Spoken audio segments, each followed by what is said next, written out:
Bog, dečki. Jesmo dobro? Jesmo! Jeste u školi ili ste na pauzi?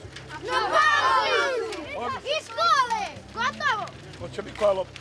Hoće! Pričekajte malo.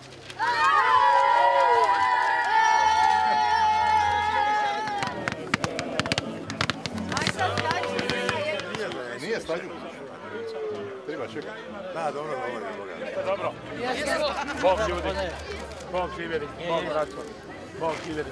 Bog. Malo mora, nema mora. Nema odmora. Vidi, sve vidi. Drago mi je da smo ovdje na trgu doktora Franje Tuđmana.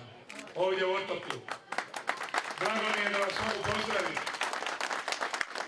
Drago mi je da mogu pozdraviti obitelj Mirka Norca. Ovdje djeda Antu, suprugu i malog Antu. Drago mi je da sam ovdje danas s vama. Ja sam bio ovdje i prije 15 godina zajedno s vama i danas sam i svake godine sam s vama ovdje. Ja ne dolazim ovdje samo kad dođem nešto iskat. Ja nisam ni danas došao ništa tražiti ni ništa iskat.